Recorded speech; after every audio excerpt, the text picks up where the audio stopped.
So it's common for me to get questions from people asking, hey, I want to get involved in real estate. How do I go about doing that? And the answer to that can really depend on where you are at financially, what it is exactly that you're looking to do, how handy you are, how willing you are to learn. Because when I first got started in real estate, I had almost no knowledge. I could move a paintbrush. So that can really help sort your options. So if you're not very handy, property flipping probably isn't going to be the route for you, at least not at first. I'd recommend maybe looking into rental properties or watch a lot of YouTube videos and get familiar with basic maintenance and construction and repairing plumbing, electrical, drywall, stuff like that. Because you have to do that yourself in flipping to make money. Maybe not everything because we do hire out some work, but we do the majority of it ourselves. It really kind of depends on the project. If it's looking like it might be a decent profit margin on a property, we might hire out a little bit more of the work, make a little bit less profit, but just get done with the property a little bit quicker. Or we might choose, hey, let's just stick it out and do it ourselves because there's a lot of profit at the end of this flip. We want that in our pocket. So what I'll start on is rental properties. So depending on where you're at financially, there's different ways to go about getting rental properties. So one that I have not personally done, but I have heard of an individual who does do this, is he got started out doing owner financing deals. So he went in to a pretty rough house.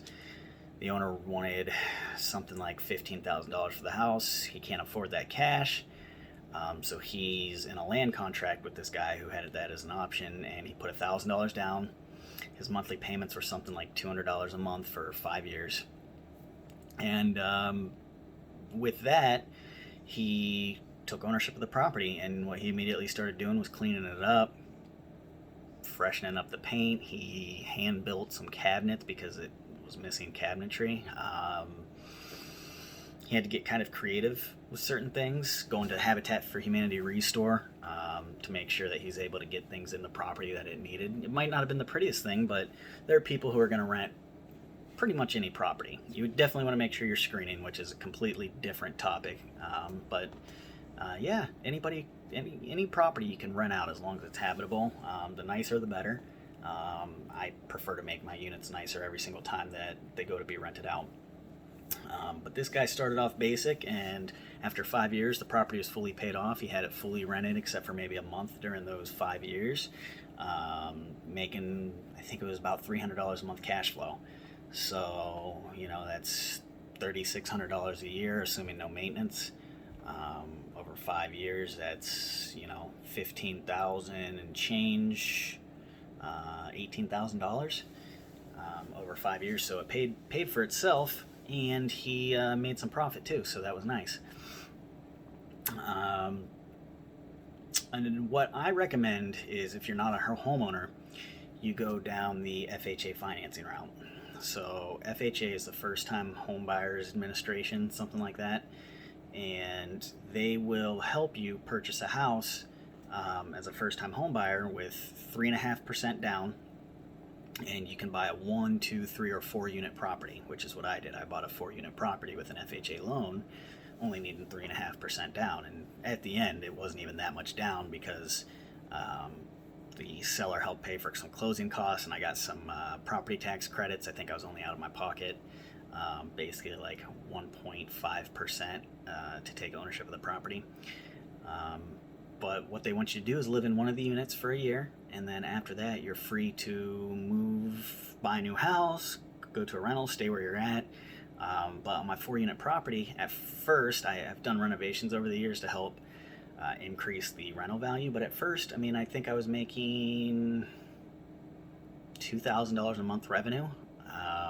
I paid all the utilities for the building and took care of maintenance.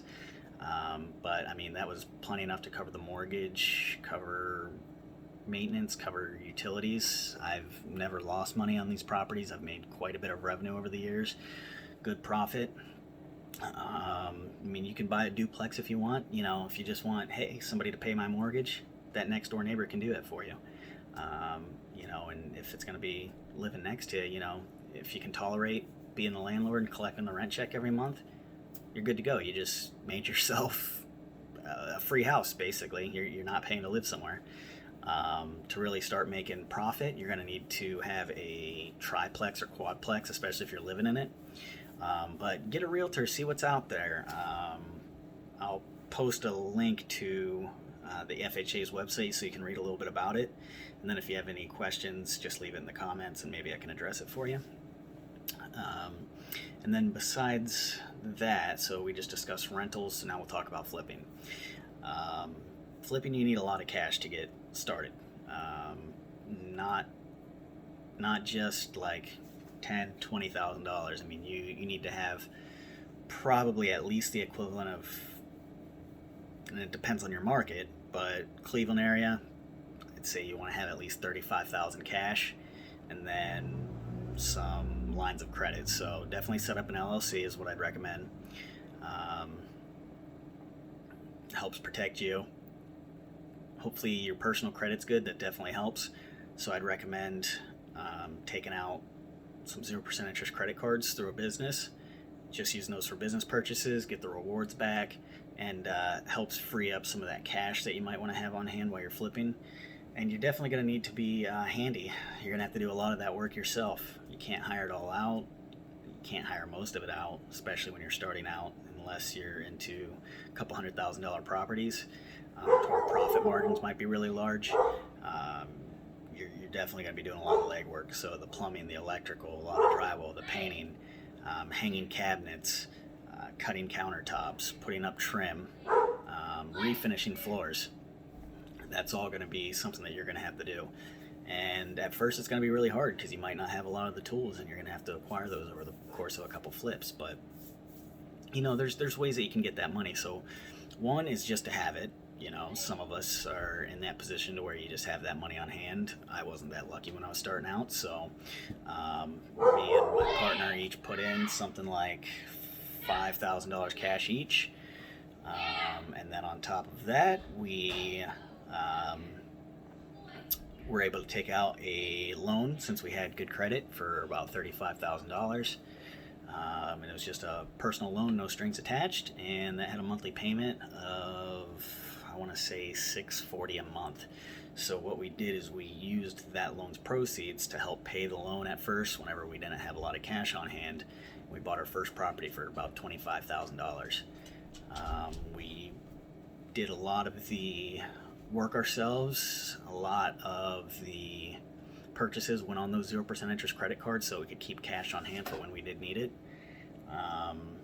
There was a vendor that we did have to pay with cash. It was about $6,000 for a contractor to come out and tear up and pour a new driveway for us. So some guys like that don't take credit cards, so you need to make sure that you do have that cash. You can borrow from a retirement account. Get money from it. A lot of people might not know that's an option. I personally think real estate is going to get you the best return on investment versus, you know, being in the stock market, but it's going to take a little bit more legwork.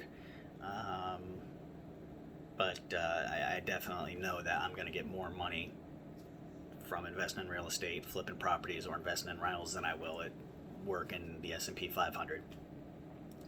And then let's see if there's anything else I can think of.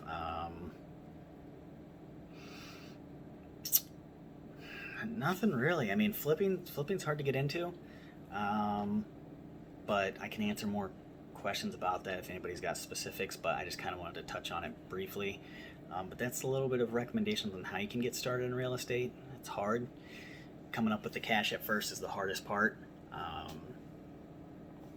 Getting the properties are really hard. Finding the right property is really hard. If you're just starting out, you might kind of just be stuck with what you can get, but make smart decisions with them. And I can get a little bit more into how we do that in future videos. But yeah, hopefully that answered a little bit of questions on how you might be able to get your feet wet and just start getting yourself into real estate.